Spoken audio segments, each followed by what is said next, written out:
We haven't even started and I've got the giggles already. That seems to be the habit lately. It's been par to what we've been doing. Okay, welcome to the Spooky Stonerzzz Podcast. I'm Lindsey. And I'm Denah. Thank you for joining us for our Lucky 13 episode. What? Yep, Lucky 13. That's exciting.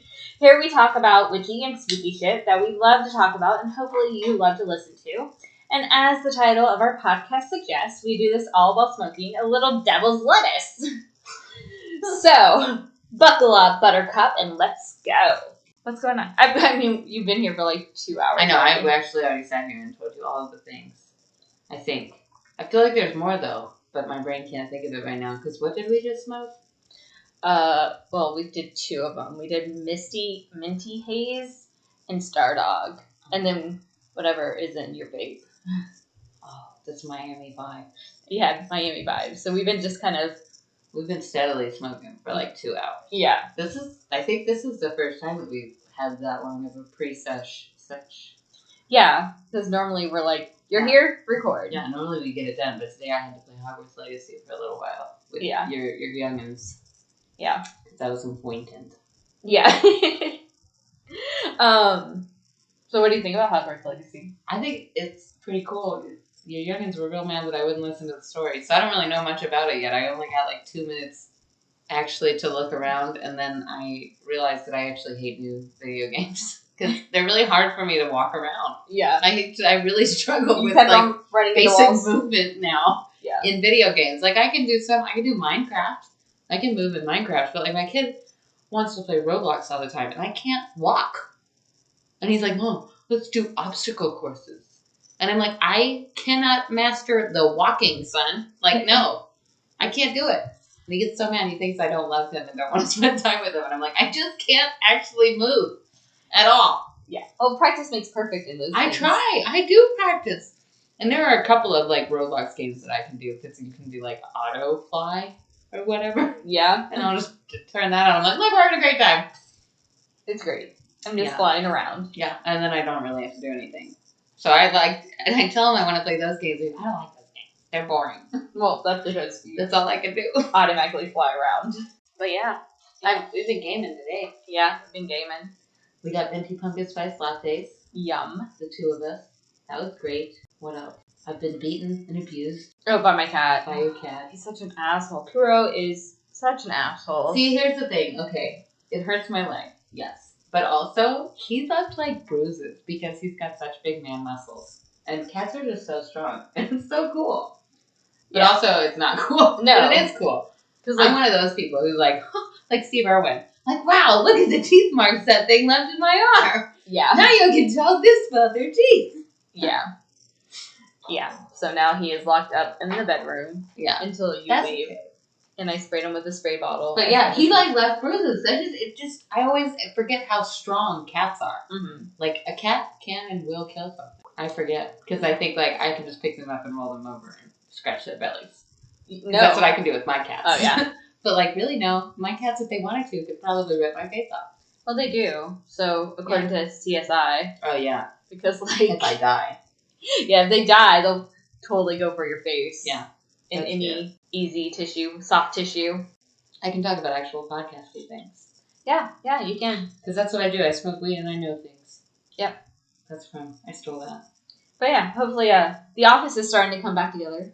Coming together. Now that you've moved into your new house that I've been to like 7 times now. I know. How many times have you been to my old house? Like 3 times? Probably 3 or 4, yeah. Yeah. But I've been out here since you... when did you move here? A week ago? Yeah, a week ago. I think I've been here 4 times. Yeah, a week and a half. Yeah, because we've recorded here once. And then I came over just to have dinner. Yeah. And then, so 3 times. No, this is the 3rd. That doesn't seem right. I think I've been here 4 times. I feel like it's been 4. But I feel like it's been 4 too. We can only pinpoint 3. Yeah. I only have receipts for 3. I'm being audited on this. And I only went 3 times. But yeah, we're working on the echo. We know there's an echo. We're working on it. But we can also play with it. That would be fun too. Yeah. Like everything could be just a little more dramatic. for no reason. But yeah, hopefully, oh yeah, there's also going to be bookshelves on that wall too, so that will also muffle the sound. You're going to block the window with bookshelves? Hold on. No. Like, oh, right there. Okay, yeah. Yeah, so there'll be a big one there. Again, more parts where no one can see what we're actually talking about. There's also going to be a secret room, and the dragon's going to go in that corner over there in that cage. There's a vault and a secret trapdoor in the bottom that goes down to the dungeon. I'm just describing the room so that they know what we're talking about. Oh, no. I'm totally getting it. Yeah. But, the dungeon is for my enemies. Yeah. So we don't talk about the dungeon. Nope. Bruno's in there. We don't talk about him either. We don't talk about Bruno. Or Fight Club, which may or may not be held in the dungeon that we don't talk about. Yeah. Just don't talk about any of it. The dungeon is basically as big as my property. You know what we can talk about? What? Crystals. Yeah. Are you so pumped? Yeah. Are you so excited right now? Yeah. Yes. Tell me some mochi shit. I will. So first of all, use them or don't. I don't give a fuck. And they're not required. Nothing's required. I've been kind of like lightly letting my kid in on all this stuff. Mm-hmm. And he keeps asking me like, is this right? Is that right? And I'm like, sure. Yeah. Whatever, dude. Especially a kid. Their instincts, I trust them. Yeah. On this stuff. Like, I'm like, yeah, if that's what bubbles mean, then sure. Yeah. Like, if a wasp crossing your path means that you're going to stub your left toe, if that's what my kid tells me, I believe it. Yeah. Like, especially if it ends up happening. Yeah. It doesn't matter if it's a coincidence or not. It happened. Yeah. I think my kid is right about everything, Witchy, because he's a child. Bubbles could be air. Bubbles are air. Yeah. Or it could be a water element. Oh, speaking of totally unrelated to what we're talking about, but kind of related, I did my little cord cutting thing on the last full moon. The next morning I started my period, which is like a flushing out. Oh, okay. And I was like, because I wasn't supposed to start for 3 more days. Oh, yeah. Yeah, so it came early, and it was I felt like the release. Yeah. It was gross, but it was cool, too, because I was like, wow. And then I went and filed for divorce. Yeah. It's a great sign that you're on the right path, which literally it's been coming for both of us. Yeah. Like left and right. I know. Like, hey. Thank you. Okay. What's up, universe? Thank you, universe. We're doing great. Actually, I called Denah one day, and I was like, I lit this white candle to thank the universe. I don't know if it's right, but it feels right. So I'm just going to take a moment and thank the universe by lighting this white candle. And that's correct, because you said it. That's what you were doing. So therefore, it's what you're doing. I feel like in the Christian world, you can just take a moment to say thank you, God. Yeah. And that's good enough. Yeah. This is it. Wait, don't you light candles in Catholic Church for thank yous? Or is it It's all the same thing. Yeah. All of it's the same. We talk about that all day. All day. Literally, all of it is the frickin' same. And stop worrying about what it's called or anything like that. But we're not going to talk about that. We're going to talk about crystals. You could do them. You can use them or you can not. And nobody gives a shit. You give a shit, I guess. Here's the biggest thing. My biggest little friendly PSA about crystals. Careful where you get them from. Some of them are not real. Yeah. Like they'll do like dyed plastic or things like that. And some of them are not ethically sourced either. It could be the product of... It's hard to tell if you're getting things that are ethically sourced. I would say the best 100% thing that you can do for crystals is make sure to cleanse them when you get them. Yeah. We want all of our stuff to be ethically sourced. Yeah. I think we all agree on that. None of us want blood diamonds. If you are unable to actually find the source of said crystal, for whatever reason, make sure that you cleanse it really good. Yeah. So that none of that comes into your house, at least. Yeah. Any of that bad ick about how it got here. Yeah. Like, you don't want, yuck. Cleansing. Some crystals, you have to cleanse certain ways. Like, you can put some in water and cleanse them that way. Mm-hmm. You can... except for amethyst. Right. Exactly. So some of them you cannot put in water. Don't put selenite in water.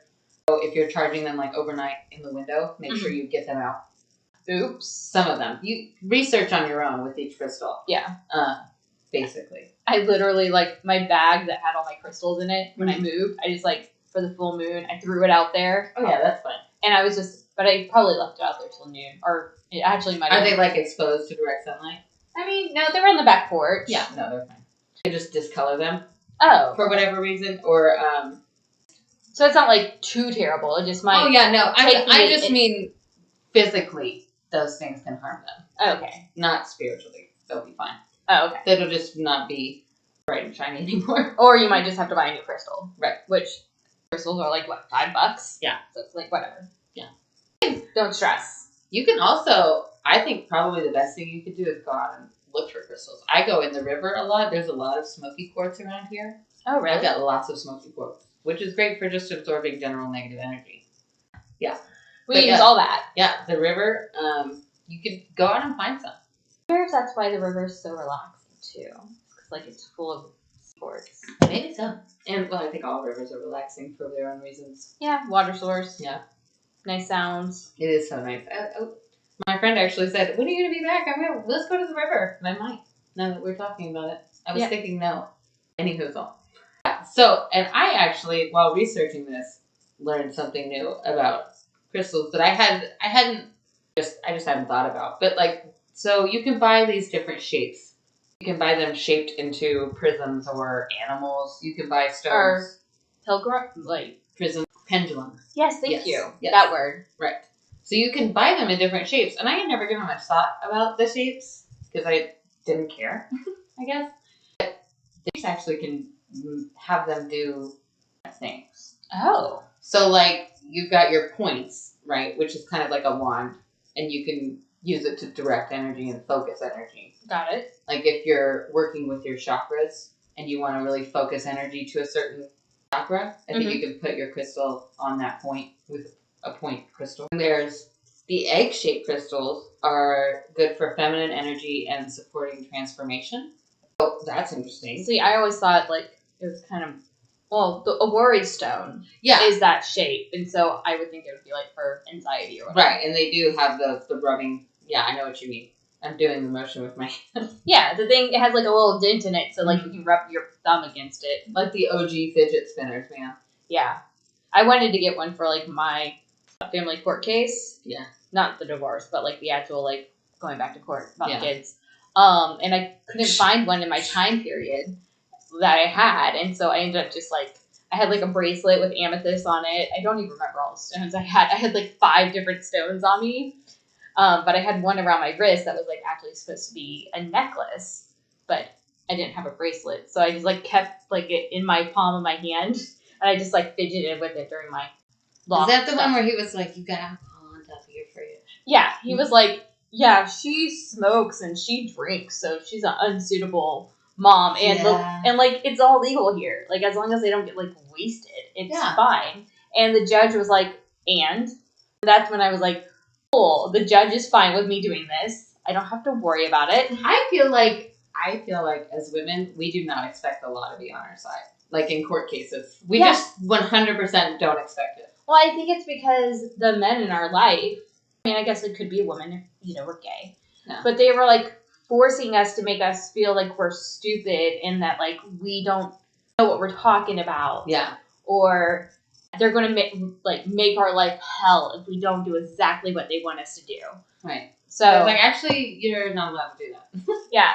Yeah. So, like, when the court is like, hey, it's fine. You're like, what? Like in my restraining order thing when they were like, you really can't do that, sir, to him when they said that to him. And I was like, yeah, damn it, you can't. I knew this. Like, I knew that in my brain, but, like, having the judge say it to him, too, I was like, yeah. And he says so, too. I'm not crazy. Yeah, exactly. We are told that we're crazy bitches. Yeah. I'm a normal person. This is a normal reaction. Yeah. You're acting crazy. Yeah. Yeah. For sure. That was full-blown crazy. Anywho, so the stones that I feel out of the pyramids, Grandma used to buy these all the time, and I never thought about it. I just thought they were cool because she also was into ancient Egyptians, and I thought she just liked all the pyramids. things. But so they connect energy from the crown to the root. So the pyramids are really good for, like, as above, so below. Okay. Type stuff. So if you're really, like, trying to call in, and this is helpful. I like these shapes. For me, my thoughts on using them is when you're doing whatever kind of spell work at your altar, you put that one up there with it in that shape to, like, really amplify. So if you've got, like, you know, a smoky quartz pyramid, you want all the negative energy channeled out. Yeah. You know what I mean? I love the idea, but, like, I've never seen a pyramid one in our New Age stores or anything. You know, they're all over the place. I see them all the time. Really? I must be missing them. Because I always see, like, the odd-shaped crystals that are always in the bowl. Oh, yeah, no, they've got them, like, up.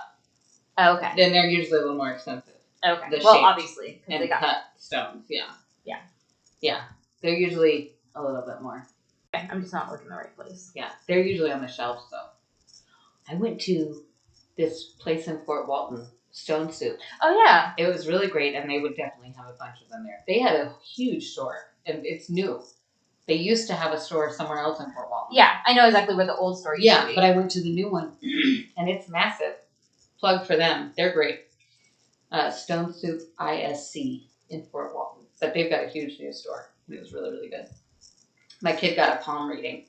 Oh. He was thrilled. And she told him that he was going to have twin boys. Oh, God. At some point. And I told him, I will not babysit those twins. I'm not babysitting twin boys. I will do it when they're 10. Yeah. Maybe 15.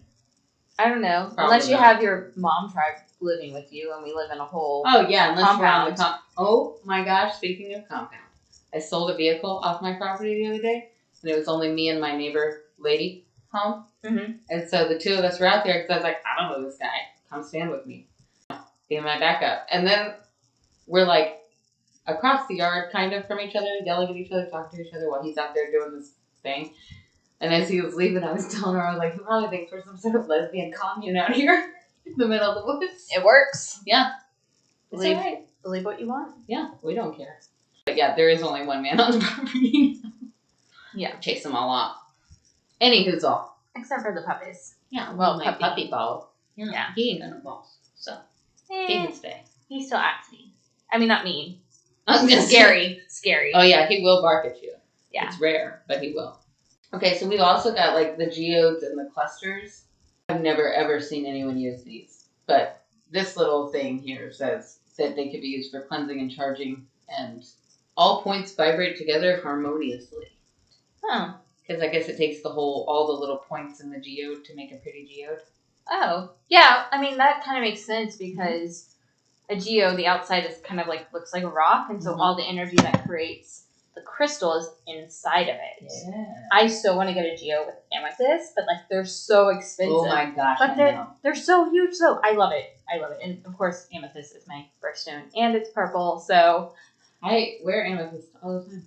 This is a ring my grandmother gave me. It's got an aunt because she was super into the Egyptians. Mm-hmm. And people see it all the time, and they'll ask me. They'll be like, "Oh, are you super into the Egyptians?" And I'm like, "No." Actually, no. My grandmother bought it for me, and so now it's mine. Yeah. It was a gift. Yeah. So, I used to be really into the Egyptians. I know plenty about the Egyptians, but I'm not a fan. Yeah. I was really into it when the Mummy movies came out with Brandon Fraser. Oh, yeah. He was hot.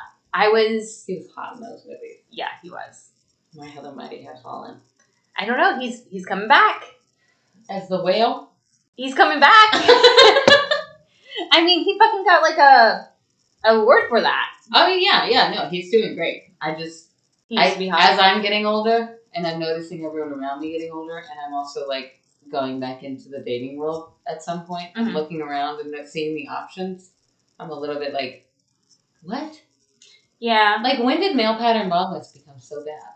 Oh, it's bad. Like, I'm not anti-bald by any stretch of the imagination. I just also would like options. Like, apparently bald is the only option now. Which is weird to me. Or you have, like, if they're not bald, their whole body's hairy. Yeah. It's like I just want to do with, like, a regular head of hair. Yeah. I don't get it. Mm-hmm. And I don't even necessarily want that. I just want that option to be available to me. Well, maybe in, like, 5 years or whatever when you decide when I'm actually ready to talk to a man in real life. Yeah. Yeah. Maybe there'll be more options again. Yeah, hope so. I mean, maybe hair plugs will take off, and everyone will just look great. I don't know. It's looking bleak. I'll say that right now. I'm not going to dive back into that pool. It doesn't look very welcoming. I don't blame you. Yeah. Okay, so I'm going to go over a few, like, the basic crystals. Okay. So you've got your quartz, which is kind of like the rosemary of crystals. You can just use it for whatever. It can stand in and do whatever. It's fine.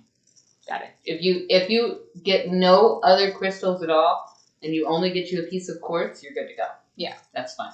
That's more than enough. Yeah. It's like a rosemary or a white candle or... It's like your Your basic. Your generic one. Yes. Your generic.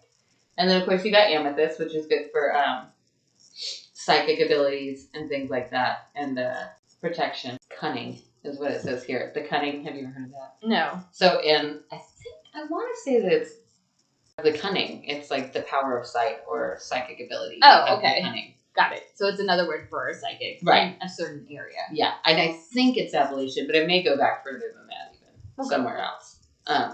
That's where I've heard it coming from, is Appalachian people call it the cunning. But I don't know. I might be totally wrong, and that's fine. Well, before the Appalachian people were there, it was, Native Americans. But I don't know if it was like the settlers brought cunning, or if Native Americans had cunning already. Yeah. The word. I mean, everyone has it. Yeah. But I just don't know what they called it. Okay, anyhow. So there's amethyst, which is your birthstone, which is always fun. Yay! Amber I see amber used a lot, especially for like home spells, like a happy, peaceful home. It's for wealth and warmth and just coziness. Amber. You know, you think of things having like an amber glow. Yeah. They're nice. They're like sepia toned. So yeah, amber's good for spells where like if your house is feeling, or even like a house warming, you could do a house warming spell with amber to like really settle in.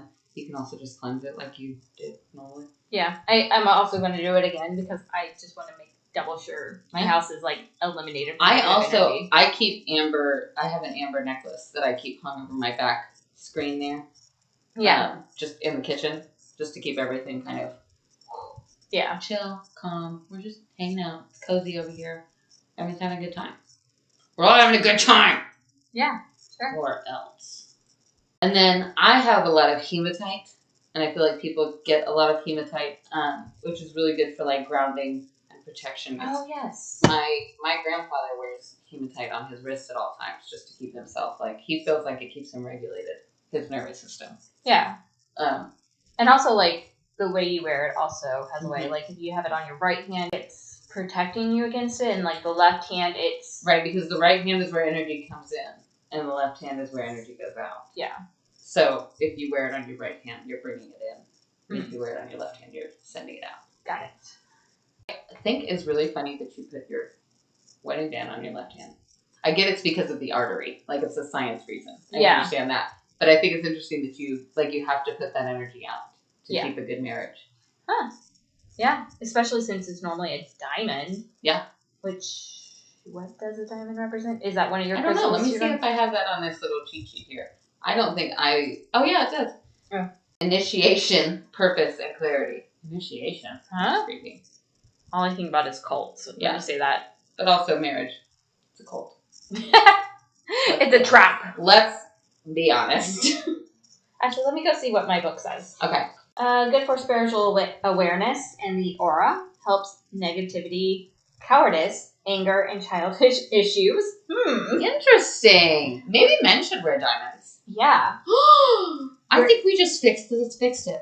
Yeah. Men need to be wearing the diamonds. Yeah. Brings protection, purity, creativity, imagination, invention, abundance, change, a new beginning. Good for right, left brain activity, love, relationships, and starting new projects. I guess marriage is a project. Yeah. Brings positive physical and spiritual energy to any situation, clears mental obstacles, and allows you to like yourself. I think men need to be wearing the diamonds. I think both need to wear diamonds. I think both need to wear diamonds. Oh my gosh. That just blows my mind right there. Because how many centuries have we been giving women diamonds and men not? Yeah. And how many centuries have things been shit? Forever. Oh my gosh. Y'all, we done solved it. This is really exciting. So women wearing diamond rings for their wedding and engagement rings is like kind of a newer... No, it's not. Yes, it is. I mean, it's at least 200 years old. Oh, no. Yeah. I mean, not all women got diamonds in the last 200 years. Wait. But I think the giving of a diamond is not that. I have to Google this. Okay. When did the ad for diamonds come out? The ad for diamonds and when they were actually... Okay, the iconic tagline, "A diamond is forever," in 1947. So I was going to be pretty good about that. It helped boost the sales of diamonds, which had fallen during the Great Depression. So maybe it was before a little bit. But around 1950s is when it got rebooted. And women started probably wearing diamond rings again. The surprising truth about why we profess with diamond rings. 1947. But guess what? Yeah. The 50s is when the nuclear family became a thing. And then the 60s was when everything went to shit. Because they were like, hey, you know what? Not everyone wants to be a nuclear family. Nope. And then the 70s, and we're still giving diamonds to women through all this time. Yep. I figured it out. I still figured it out. Yep. It's still the truth. Of course. Men need to wear the diamond. Everyone needs to wear a diamond. Yep. It helps with all the things. Yeah. But you know what else helps with money? Jade. Okay. And emeralds, because they're green. Yeah. Yeah. Green candle. Some of these crystals, I tell you what, you don't got to be a rocket scientist to figure out what they'd be useful for. It's pretty simple. Fool's gold is good for money goals, too. Yep, it is. It sure is. So gold and green. Yep. Go figure. Yeah, it's really that simple. Because if you think about it, too, money is green after emeralds. Mm-hmm. Emeralds are the inspiration for money. Yeah. Not the other way around. But that's why you can use green to get, you know what I'm saying. I know what I'm picking up what you're dropping down. Malachite's a good one for money. I actually had a piece of malachite on my desk for like a month leading up to getting my new job. So I can blame that for you leaving me? Yeah, but then you follow me, so it's fine. Yeah, exactly. And now I come to your house every 5 minutes. Yeah. It's totally okay. It's so great that you moved closer to me. It's really convenient. And you're close to my bank. And I saw that there's a vet down the road from your house. Like, I'm just going to set my life up around your house. That's since fine. My house is in the middle of nowhere. That's fine. And then I can just stop at your house whenever I need to. That's fine. That's what I'm going to do. And then there's obsidian, which is also good for protection. And I have heard of obsidian scrying mirrors. Ooh. Which sounds really interesting. I've never seen one, and also they scare me. Because all that kind of, especially mirror stuff, freaks me out. I think it's because of that movie with the duck people. The duck people? The duck people. It's very, very niche. Okay. But there's this movie where this girl goes through a mirror, and on the other side are these evil duck people who eat humans for soup. They make them soup. I have no idea what movie. It's terrifying. It's a children's movie. Oh. So mirrors freak me out. I'm not a fan. I'm always concerned about the duck people on the other side. Even if they're not duck people, I'm just concerned about whatever's over there. I don't want to know. Well, any good scary tale has someone in a mirror too. Right. Like Bloody Mary. And you know what? It's not my business. Nope. With the mirrors. I barely look at myself in the mirror because I'm like, I don't need to know. I just don't need to know. Stay over there. Okay? I have very few mirrors in my life. So many mirrors. I have so few mirrors. It's not a thing that I'm interested in any way. And now and you know what? I actually looked up and watched those movies recently. And they are very silly. Yeah. And they're not scary. Like, the little girl defeats the duck people. And they're duck people. Yeah. Like, come on, Denah. But still, nope. My sister was like, are you going to get a full-length mirror for your room now? And I was like, no, I'm not. Why? She was like, you don't want to put one on, the back of your door? And I was like, no, I do not. What if the duck people come through? Oh my gosh. I have concerns. It scared the crap out of her because we bought her a full-length mirror for this house. And it's right next to her door. Yeah. And she walked in and she scared herself because she saw her own reflection. I will do that. I used to scare myself at work all the time, walking by that mirror that I looked at all the time. Oh, yeah, the one in the hallway. Yes, I would scare myself. And both of them, in both hallways. I would jump scare myself. So no, I don't have a lot of mirrors. But anywho, if you want an obsidian scrying crystal, I think they sound really cool. And more power to you. But do not fucking bring that shit to my house. Got it. Do not. Got it. Only now. Because the duck people. I gotta figure out what those movies are called.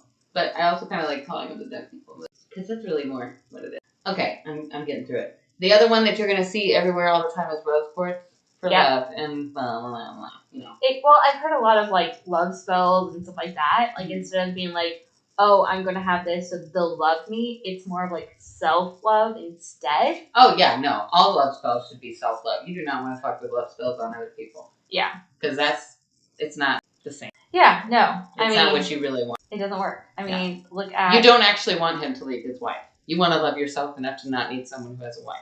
Yeah. That's what you really want. I mean, look at Ron and Lavender Brown. Yeah. I mean, that was so bad. Yeah, it's just not a good plan. I mean, look at Voldemort's parents. Yeah. Look what happened there. Yep. It's just a bad idea. Just work on you, boo. Yeah, just work on you. Work on you. And things will happen. Yeah. Unless someone comes to you and says, hey, I really want to fall in love with you, but I just can't. Could you please put a spell on me? And no one's going to come up to you and say that, okay? People will come up to you and say, hey, I really need to make more money at work. Can you help me work a spell? Yeah. That's what they'll come up to you for. No one is going to come up to you and say, hey, could you make me want to fuck you with magic? I mean, marriage. No. No. I'm just saying your crush is not going to come up to you. No. And say, hey, I'm having a hard time falling in love with you. Could you help me out with some magic? Yeah. And if they do, fuck that motherfucker. If someone comes up to you and tells you you're hard to fall in love with, you don't want to. Yeah. Work on you. Work on you, boo. That's the moral of that story. Fuck them people. And then the other one that you're going to see every 5 seconds is Tiger's Eye because of practical magic, which is for balance, grounding, and discernment and protection. It's just good to have. Self-confidence. Self-confidence. Yep. Ogres are like onions. They got layers. Yep. Like Tiger's Eye. I love Tiger's Eye because it is, self-confidence and stuff like that. So I think I wore that for the family court thing. Mm-hmm. But I think I had Tiger's Eye and then Black Obsidian and Amethyst. Yeah. Amethyst, I think, is also for intuition. Yes. That would go into, the psychic stuff. Yeah. It's constantly like, my birthstone is Amethyst. I know more things about that than you do. I'm like, you don't. I can never see your mom saying that. She does. She really tries to tell me that she knows everything. And it's really cute. Because also she'll say silly things like, the cotton in that shirt came from some poor sheep. I'm like, Mom, cotton's a plant. She means wool. Yeah. But she fully said that to me with all confidence one day. We were having some sort of argument about animal rights. And she was like, I mean, look at that shirt. That cotton had to come from some poor sheep. And I was like, it really did. Oh my gosh. That's not what happened. But then she tells me she knows everything. I'm like, no. That's like Effie in the Hunger Games. You know what I do? Who was like, if you put enough pressure on coal, it becomes pearls. Yeah, no, that's not what That's your mom right now. Yeah. Now that I work in plants, I tell her that everything's poisonous. I'll be like, oh, you can't get that because it's poisonous to cats. Oh my gosh. Really, I just know she'll kill it. Does it really matter though? I mean, just let her kill it. But it's funnier. Make her think that it's poisonous to cats. Her brothers used to do this to her, and now they're gone. So now I have to do it to her. Oh, okay. Because, one time, her brother told her that the smog in San Antonio had gotten so bad that they had to move the Alamo to Selma. And so, 2 years later, she's in a conversation at work, and they're talking about going to a conference in San Antonio. They said, yeah, we're going to take so-and-so to see the Alamo. He hasn't gone before. And she said, well, they moved that to Selma in full confidence. Because her brother had told her that. So it must be true. And, of course, the pollution would be a good enough reason to move a historical artifact. It's a building. Oh my God. You don't move a building. They move buildings all the time. No, it's like an old stone fort. Yeah. I mean, yes. No, you can't move that. Oh my God. She's just so cute. She will believe stuff that you tell her. But then she tries to tell everyone that she's knows everything. And I'm like, you just believe that you know everything. I remember when I was in, I don't even remember, elementary school, maybe middle school even, because that's how silly I am. We had to write a report about our favorite place. And so I talked about my grandma's basement because I loved my grandma's basement. And I was and so at the end of my book, my report, I said, oh, but it got filled in. And my dad was like, no, you can't fill it in like a pool. There's things down there. But I'm like, I don't fucking know. Poured concrete down in it. That's what I thought, too. That's what I thought. They poured concrete in it because it floods. Because we're from Florida. Yeah, exactly. Why the fuck would you have a basement? That's gonna flood. But yeah, they're up in Iowa. Right. So basements are a thing. Yeah. But yeah. Where they live. But yeah, in our minds, it's that's stupid. You fill it in with concrete. But yeah, my dad laughed at me and he's like, no, it's not a pool, Lindsey. You can't just fill it in. That's funny. Why did you fucking tell me that then? Yeah. I just feel he set you up to feel you're there. Yeah, exactly. That's rude. Like your mom's brothers. Yeah. Oh man. When she was little, they used to really get her. One time, one of them told her that snails were leeches and shit. And so she would not touch a snail for 4 straight years. She was afraid they were going to suck her blood. I mean, they seem like they're from the same family. Yeah, I think they are from the same family. But no, the snails will not suck. How do you know Denah? Yeah. Oh my gosh, they tried to convince my cousin that the Garden of Eden was in Texas. That they had finally found it and it was in Texas. I mean, I would believe that because no one knows where it actually is. Right, exactly. And she was like, that's what she kept saying. She was going to like a Christian school at the time. I want to say she was like 9. Mm-hmm. And she was like, the Bible says they'll never find it. Like, no, they didn't. And my uncle was like, I'm telling you, it's in Texas. It's in Eden, Texas. And he's like showing her pictures. Like, look. Eden? Like, I don't think that's true. Oh my gosh, that's so funny too. Yeah, we found the Garden Eden in Eden, Texas. Like, Texans knew where the Garden of Eden was. Texans are just better than everyone else. Yeah. Okay? It's not our fault. If God was going to put the Garden of Eden anywhere, it would be in Texas. Okay. For sure. Because Texas existed then. Yeah. Texas, see, listen. When I say Texas, I mean my Texas. Texas from 20 years ago. This new Texas is a whole different breed of Texas. Yeah. That's not my Texas. That's not the Texas that I'm repping. Yeah. I'm talking about old Texas. When it was like, I'm going to draw this line in the sand and you can either come shoot some guys with me or you can stay here and die. Okay. And that's how Texans did it. Mm-hmm. And then they had their own country. Yeah. And then they got stupid and joined the Union, which was dumb. See, in Texas, you have to take like 3 years of Texas history. So I know everything about Texas. Okay. I think they brainwash you a little. Probably. It's more like a cult. Huh. That would explain a lot. That would explain. Actually, I mean, I think all public schooling is a little bit culty. Yeah. Like, I pledge allegiance to the flag. Yeah, you sent me that TikTok. Yeah, I did send you that. Because I was like, that's facts. Mm-hmm. Like, my 5-year-old should not be saying pledge allegiance to shit. If he was really free. Yeah. I mean, you always, when you were, I said it when I was little. I mean, I've pledged allegiance to that flag 500 times. If they ever, like, come at me. Only 500? Oh, gosh, no. Probably a million. Because there's 365 No, I think I days. did stop saying it at one point. Well, yeah. Where I was like, Yeah, but there's 365 days in a year. And so... I think I did all the way up until 6th grade, and then in 7th grade, they stopped. Like, when I switched over to the magnet schools, none of my teachers were doing that. Because they were liberal as fuck. Yeah. Like... That's fuck. Yeah. Like, all of my history teachers in high school were like, and then white people came, and everything was horrible, and they were white. Yeah. White people were horrible. Yeah, it's not untrue. I mean, God, like, every time my mom goes on a mission trip to, like, the Navajo Nation, she's just like, it's so horrible. Yeah. And I'm just like, why don't we do anything about it? But, it's because, people were horrible. Yeah. And there's only so much you can do as just a random American. I love how they make you feel like you're super important and that your opinion matters and you really matter as an individual person and you can help create this nation. But really, no, you can't do shit. Yeah. And that is why we smoke and do a podcast. Yeah. It's because we have no control over the world as it burns. But you know what? We got smoky quartz and a dream. Yep. We have smoky quartz, a green candle, and a dream. Yep. And that's it. That's it.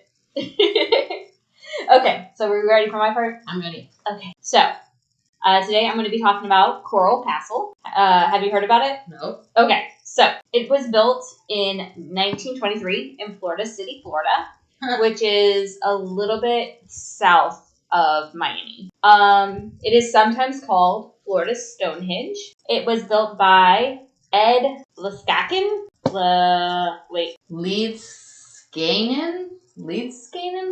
Leedskanen.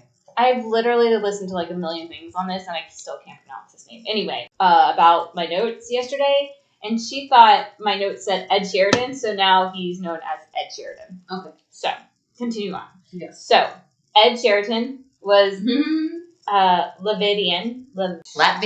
Yeah. I did a whole school project on Latvia one time. Yeah. I remember nothing. Well, he was a Latvian immigrant. He came to America in 1912, and there is quite a bit of history in Latvia about him, but I'm only able to scratch the surface here a little bit.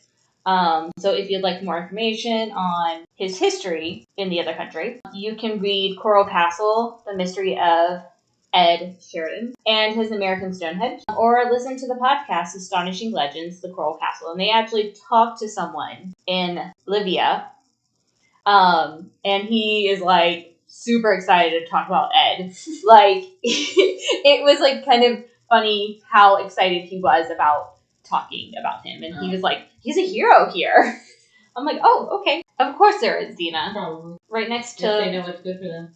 Right next to a griffin. Yeah. For their Gryffindors. Oh, so. Yeah. And a Texan. Yep, and a whole statue. Oh, I was going to say it's a statue. Me on a horse. Oh. In a Gryffindor robe. Okay. Yep. Behind a backdrop of the Texas state. Yeah, right. Cowboy hat. Yes. If there's not, there will be. Yes.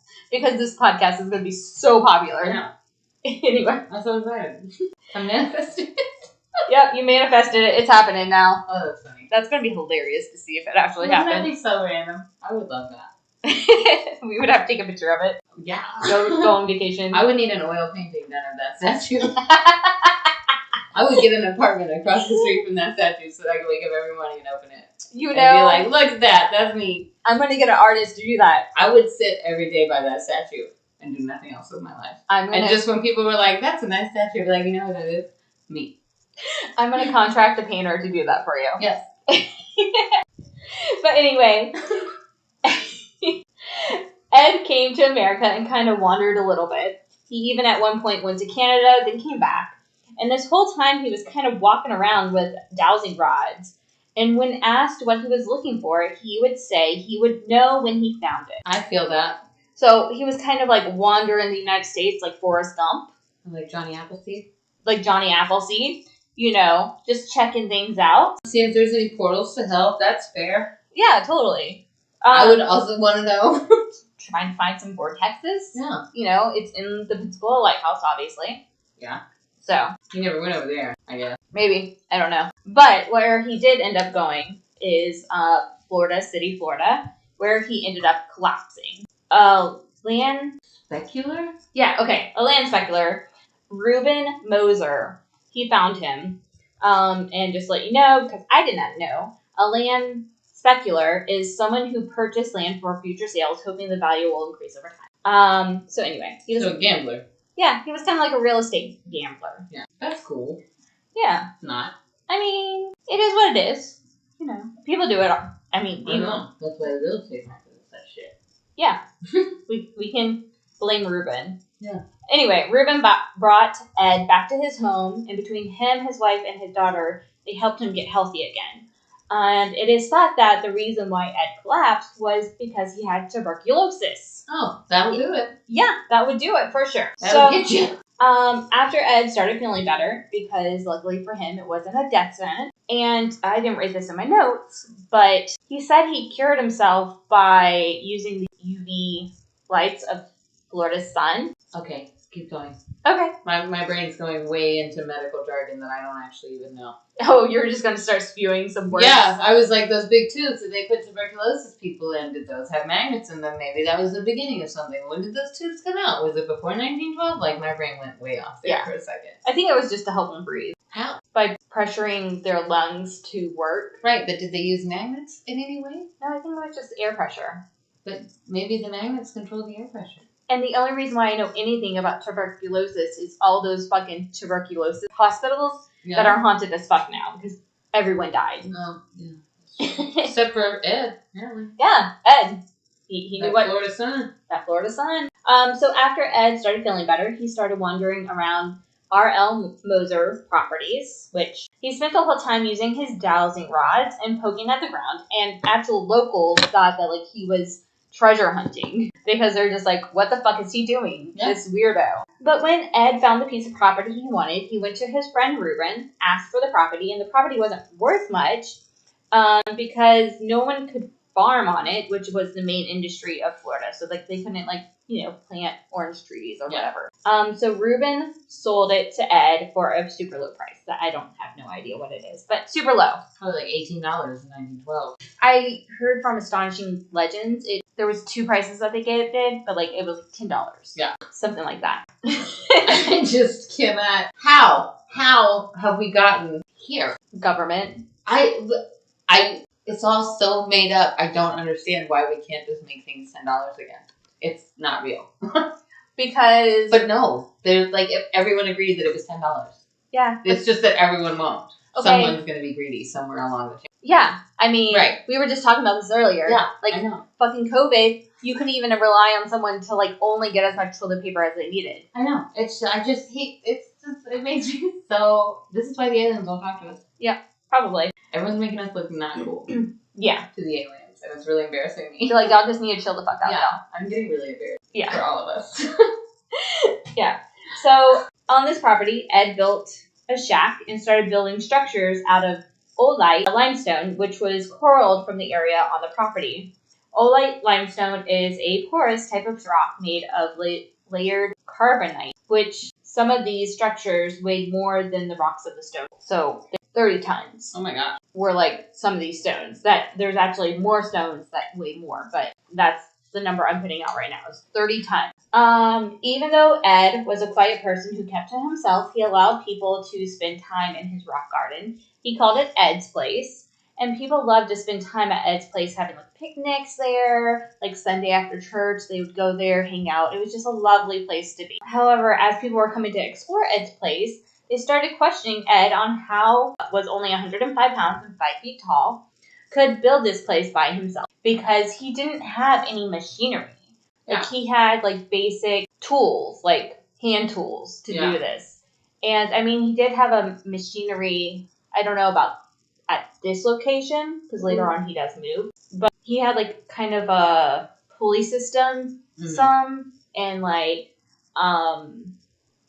he did have like kind of a generator that created energy, but there was like no tool marks on any of these rocks to hint at how he did it. Yeah. Also, the stones were like super accurate too, or super aligned. Well, yeah, aligned. Like Stonehenge in the pyramids. Yeah, exactly. Perfect joints, you can see through the stones even though he didn't use mortar.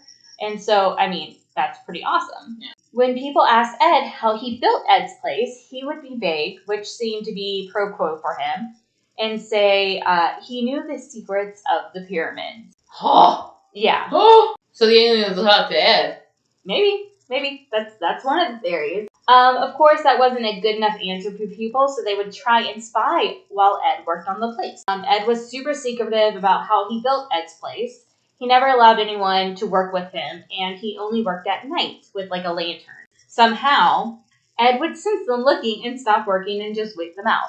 He wouldn't be like rude about it or anything, but he would just, Denah just looked at a photo of the place. This is so freaking cool. It's so cool. I want to do like a road trip to it. Oh my gosh, we should. Yeah. Let's do it. Well, yeah. Yeah. We can do that. We're allowed. Yeah. We'll do it like a weekend when we don't have the kids. See him work ever. So another question that was asked a lot was, why are you building this? God, I'm getting to this point. To this, Ed would answer vaguely, it's for my sweet 16. So when I first heard this, I was like, huh? Because Ed at this point was 41 years old, and he started building Ed's Place when he was way past 16. Yeah. Because when I say, this is for this, I'm buying a gift for myself. Yeah. So I thought he was saying, like, I'm doing this for my gift as sweet 16. Yeah. I don't know. But men didn't have sweet 16. And in 1912. Yeah. So that's where my brain went. I don't know what y'all are thinking. Anyway, Latvia, where he was engaged to a girl named Angus Scruff. Huh. That's an unfortunate name. So Ed was 26 and Agnes was 16. This was in 1913, so maybe it wasn't as gross of an idea for a 26-year-old to marry a 16-year-old girl. Yeah. Anyway, when they were at the altar at the wedding, it was time to say I do, and Agnes couldn't go through with it. She left him at the altar, and it said that it was at this time that Ed left Latvia and came to America heartbroken and ashamed. Though, I have heard another story that said the reason why Ed left Latvia was because he was an anarchist. Anarchist? Yeah. Nice. Anarchist. Yeah. There we go. I guess I'll see punk. Yeah. Yeah. Okay. I could say it, but like when we start recording, then my brain's like, let's just forget about that word. Actually, my kid was stumbling over a word the other day, and I said it for him, and he was like, oh, thanks. And then he said something about, I feel silly when I stumble over words, and I said, no one thinks you're silly when you stumble over words. I said, Lindsey, it happens for Lindsey a lot, and we just go on. It's fine. Yeah. It's not, mouths are weird. I stumble over my feet. Yeah. Like, of course, you're going to stumble over your tongue. It's okay. True. I mean, that makes a lot of sense. Yeah. So, he was an anarchist. That one's a hard one. Anarchist. Okay, and he had to leave the country because the government was after him. Yep, that's fair. So it's kind of a create your own story for him. He was a rebel living in his country, fear for his life, or he was a lovesick man running from a girl who broke his heart. He was a rebel. She knew they were going to have to leave because he was a rebel. She broke his heart, and he still had to leave.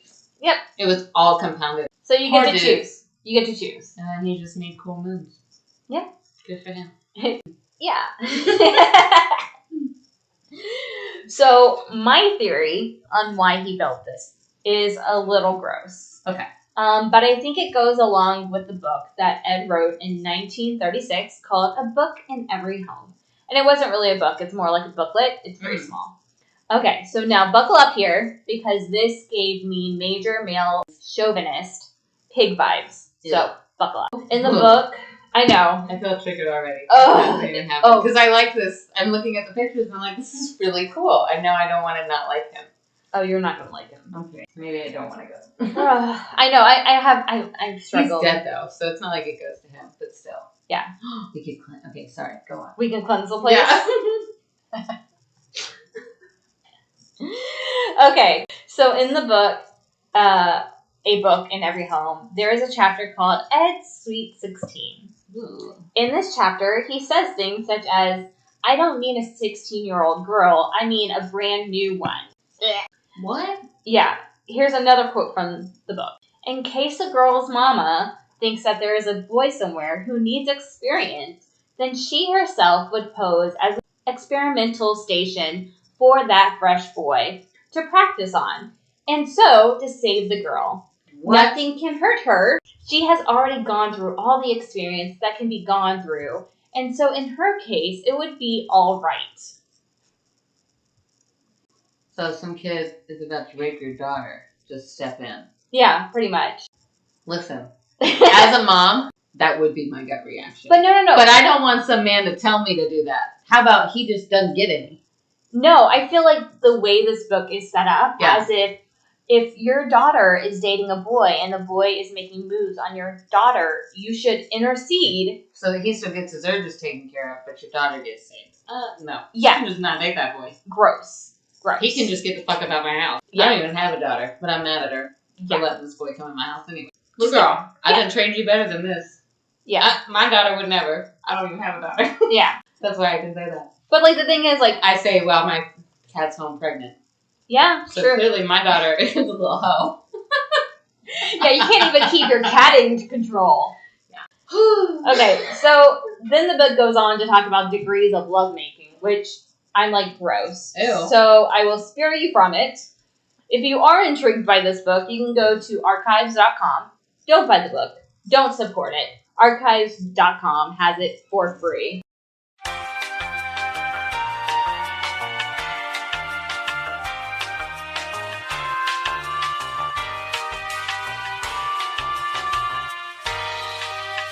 Okay, we're back from our munchies break. I'm still munching a little. Yeah, you're still munching a little bit, but it's cool because it's my part, so I'm going to be talking. I have no idea what I was writing in that note. There's multiple theories on how Ed built this, but we'll get back to that in a moment because I need to go back to this. In 1939, oh, that's what I was saying. So basically, there's things in the Coral Castle that kind of support this whole... He built this for his, like, imaginary future Sweet 16. Yeah. Because there's things in the Coral Castle that kind of show that. So, Ed was a pedophile. Just so we're all understanding. Yeah, I mean, the first part where, like, he's 26, she's 16, I was like, well, maybe that's a thing. Yeah, that's not that crazy, but for it to keep going like that. Yeah. Well, just, the whole fresh girl, brand new one, like, no. You're gross. Okay, but before I talk about that, I must insert this. In 1939, after 18 years in Florida City, Ed decides to move Ed's place to Homestead, Florida, which is a hop, skip away north. About 10 miles, according to some people. But I Googled it and it was like 4.5. Mm-hmm. But whichever one, he moved it. And, like, you know, the reason why he decided to move is said to be because there were pending development plans and he wanted to move to keep his privacy. However, I'm not so sure about this since now Coral Castle is on South Dixie Highway, which is a pretty big highway. Like, I looked on it on Google Maps, you know, where you can pin your person down and see the actual view of it. Mm-hmm. And it's like 6 lanes or something. Oh, wow. Yeah, so it's a big highway. So another reason people were saying he was moving was that the energy was better in this new location. So the last reason why people said Ed moved was for tourism. People were saying that Ed wasn't getting enough attention in Florida City, so he moved to Homestead in hopes to create more traffic. That sounds more likely. Well, I'm not really believing this one. For one, Ed was a private person, so why would he want more traffic? And then also, he was only charging 10 cents for a tour of Coral Castle. And this is only $2.15 in today's money. So if someone didn't have the money, Ed would just let them have the tour for free. So I'm not kind of buying that theory. Yeah, he moved next to a big interstate or highway. But at the same time, he wasn't really charging that much for people to see it. Like, he could have charged more for these tours if he wanted more money. Rather than moving the whole thing. Yeah. So I don't know how much of Coral Castle was already built when he moved, but it took him 3 years to move from one location to the other. Some of the stones were so heavy that a regular trailer couldn't hold them. The tires would pop. Oh, wow. Yeah, because we're talking about, like, 30 tons. Of limestone. Yeah, rocks, sculptures, whatever.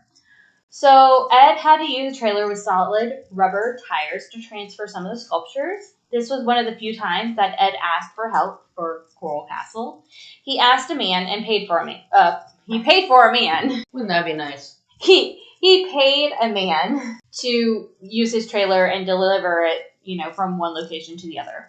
But Ed was like, hey, bring the trailer to Florida City. There's theories.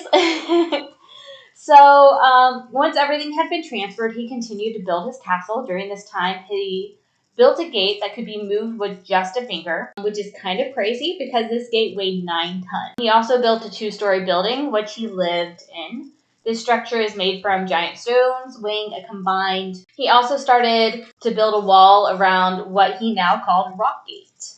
So now it went from Ed's place to Rockgate. Let me get back to what Ed built at Rockgate. That makes my point for the Sweet 16 theory. With this new location, he built a throne room. This throne room had 3 thrones. The biggest one was his. A smaller, lower one was for his wife. This kind of points to the submissive wife idea that Ed talked about in his book. And then one was called the mother-in-law chair. This is identified as the most uncomfortable one out of the 3. That's funny. So that she doesn't stay. That, in his book, I was just thinking about this. Didn't he want her to stay? Wouldn't he have fucked the mother-in-law to get the fresh girl? Yeah. So anyway, that's what I was thinking. Also... Wait, maybe because Ed wasn't a fresh boy anymore. Right, but like, why would Ed ever want to get married if he only wants fresh girls? Just don't get married and have a fresh girl every night. That's really gross. In 1912, though, that was totally your prerogative as a man. You could have just done that. I mean, you would have gotten a little bit of side-eye. But you wouldn't have, gotten in trouble. I mean, there would be prostitutes, I guess. A brothel. That's what I'm saying. Maybe. He could have had him a fresh girl every night if he had the money for it. I mean... And he could have sold his silly sculptures and gotten himself 72 virgins. Yeah. But no. Maybe. He's just wanted to spew hatred instead. Yeah. Live your own damn life, dude. But, the thing is, he didn't really tell many people about this. So, I guess... Yeah. When he had people over, he wasn't, telling this stuff. I think he just kind of, journaled it into a book and then, released it. He wasn't, at dinner, hey, can I fuck your mom? Yeah. He was a motherfucker. Anyway, Ed also built multiple beds, some beds being child size in a crib. So my theory is that Ed was building this castle for him and his future Sweet 16, which he hadn't met. The grossest part of the rock gate is Repentance Corner. This corner has 2 medieval stockade-like holes carved in the limestone. It is thought that Ed built this for his future family if they misbehaved. There is one for his wife and one for his kid. While they stood in the stockade, Ed could sit on a nearby bench and teach them some manners, which all I can say is thank God Ed never married. Yeah. I mean, also, though, good for the women of the day. For, like, can you imagine if this guy, like, if you were out on a date with some dude and he took you home and was like, this is Repentance Corner. I'd be like, I'm going home. Yeah. Thank God, Agnes, you ran away. Yeah, that was good thinking, girl. Yeah, good job. So after the move from Florida City, Ed continued to work on Rockgate for another 12 years. In November 1951, he put a sign on the door of the front gate saying, going to the hospital. He took a bus to and was admitted to Jackson Memorial Hospital in Miami on November 9th. 28 days later, Ed passed away. He had a stroke and was malnourished. However, the thing that killed him was kidney disease. Interesting, for sure. In his lifetime, Ed worked on Coral Castle for 23 years. He moved 1,110 tons of limestone. Some of it he moved twice. And he never told his secret. Coral Castle received its name after Ed passed away. And Ed took how he built the castle to his grave. Also, nothing was left behind, shining a light on how it was done. Which was an issue because in 1986, the 9-ton gate broke. Huh? This was caused by the truck bearing, which helped rotate the gate, rusted. 6 men, a 50-ton crane, and a laser beam to remove and reinstall what Ed put up alone. Oh my gosh. The laser beam is the craziest part. Yeah. Well, I'm thinking maybe the laser beam was to help they probably cut it. Level it? Oh no, I think they probably had to cut the bolt. Maybe. To move the door out, get the bolt out. Maybe. I think that's probably what it was. Maybe. And then even though they fixed the gate, it didn't rotate as easily as before, and then it later broke again in 2005. No. That's why the aliens won't talk to us. So yeah, it's kind of weird that like modern technology can't even fix that gate, but Ed was able to do it himself. But I hear that they have had similar issues with things at the pyramids and at Stonehenge, where like modern things that they've tried to use to help preserve and fix it doesn't work. Yeah, that's why it's... I think that's really interesting. Yeah, and that's why this stuff has not actually necessarily gotten better. Yeah, true. It's just gotten differenter. Yeah. So, how Ed built Coral Castle is up for debate. So let's go through them. The first... I know what I think. Yeah. First theory is harmonic sound wave. There was an eyewitness of some teenagers who were able to sneak up on Ed while he was building one night. They said that he was humming and the rocks were floating, like helium balloons. This can be proven by Tibetan monks who had been seen levitating large rocks during drumming and singing at a specific pitch. This is also supported by one of the tour guides of Coral Castle that believes that Ed used the corner known as Repentance Corner as a way to figure out what tone he had to do to levitate these stones. So that's one theory. Second theory is magnet. This is how Ed said he was able to move the rocks. He wrote a book called Making Magnetic Current with Batteries from Metal by Acid. Okay. In this book, Ed believed that there was that the entire universe was made up of magnets. He deducted that if he could harness the flow of these magnets that flowed in and out of the earth and through all objects, he could use that force to manipulate matter to his advantage. So according to this theory, you can make heavy rocks light and be able to move them with ease. Also, Coral Castle is located on a ley line, which some theorists believe would support this magnetic current idea.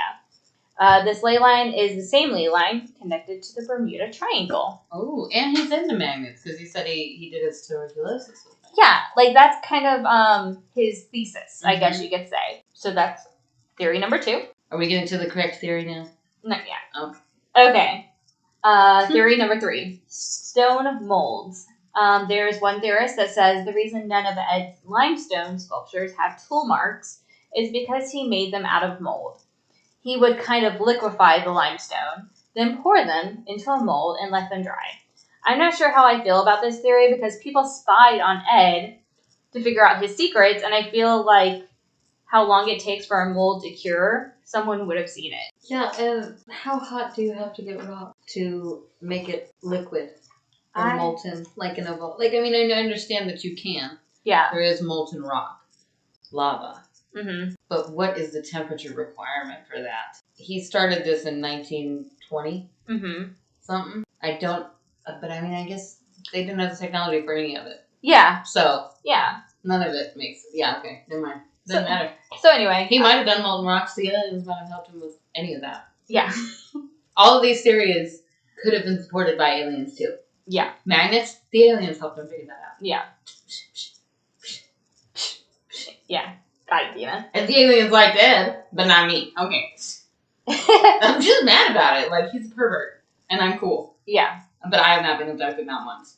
Yeah. That you know of. I don't even have missing, like, time gaps. I haven't. And I'm really mad. Are you serious? You haven't gotten so high that you miss a period of time? That's fair. But it's like an hour, and I've been sitting there watching TikTok. Like, I know what happened. I can see where I've been sending you messages the whole time.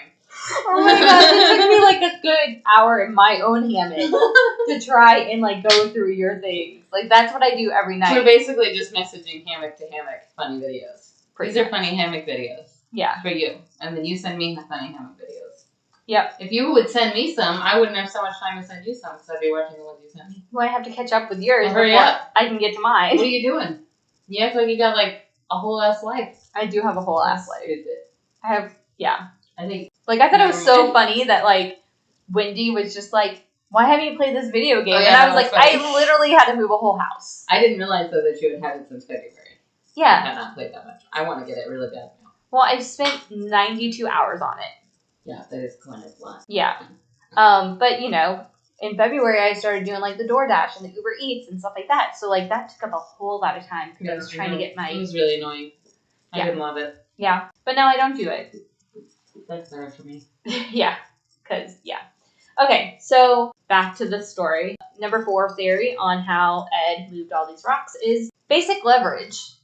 Even though Ed only had a 4th grade learning level, Forrest Gump, was the east coast of Oregon, which was experiencing a logging boom, and then also they did mining there too. It is believed that Ed gained some knowledge here how to lift heavy trees during this time, or mining.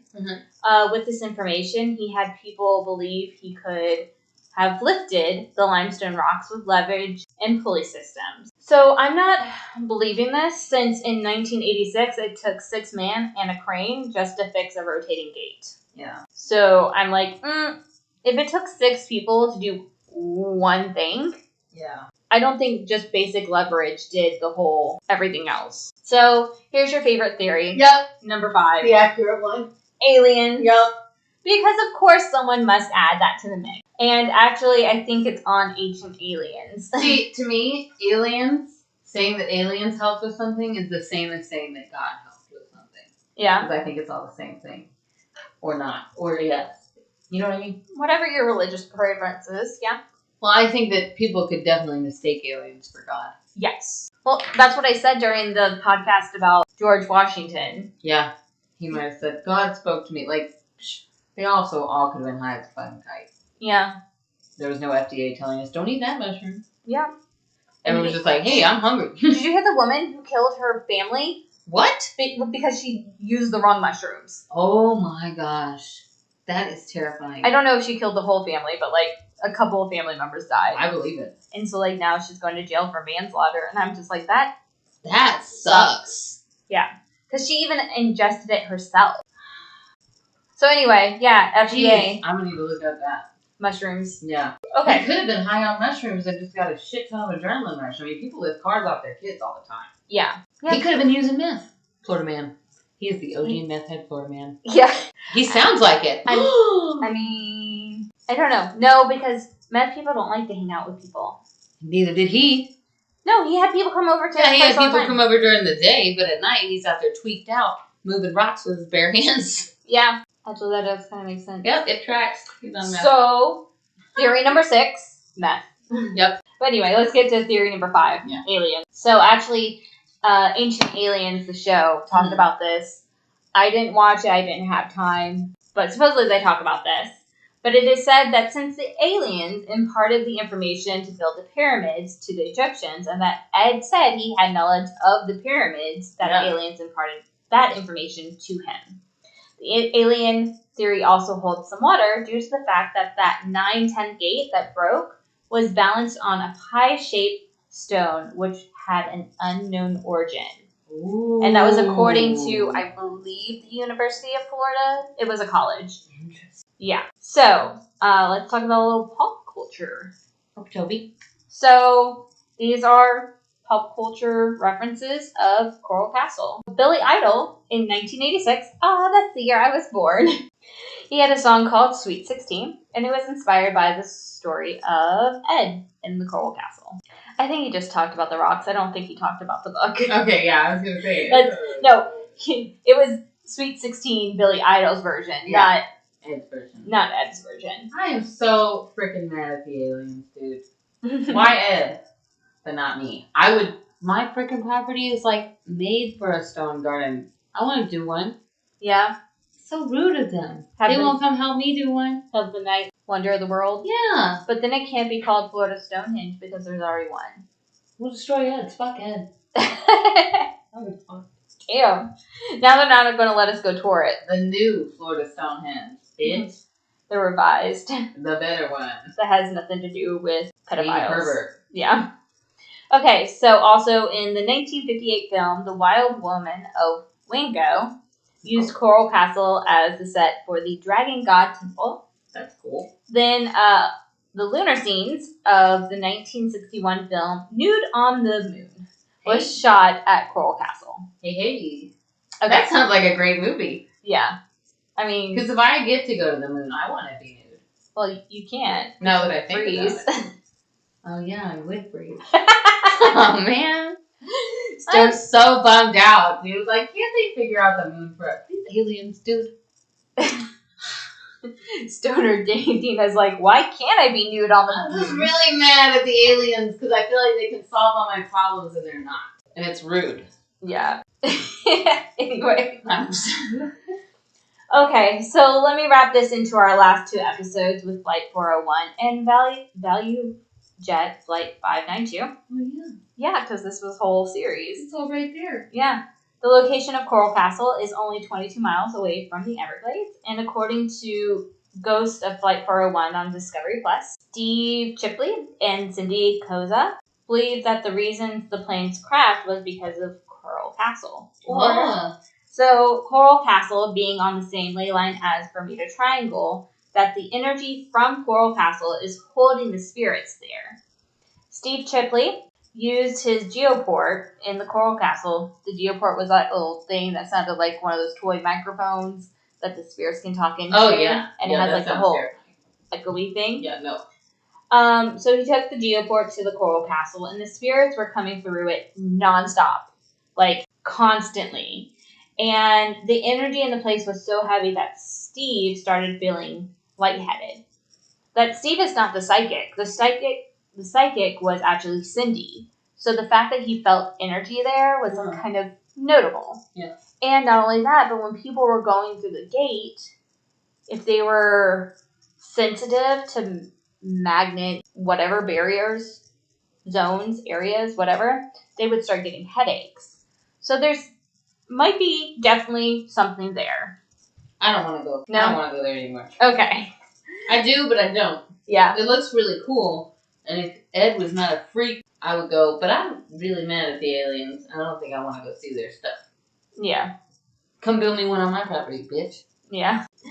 Okay. So now that I said that this was going to be a 5-episode series. However, I think that getting the Coral Castle to fit into the plot of the plane crash is like putting a square peg into a circle hole. And so the next subject was going to be the Bermuda Triangle, which is a whole other rabbit hole on its own. And then that would bring into another series so basically saying that I think I'm going to end this with the Everglades series and move towards Northwest Florida again, because there's so much shit going on up here.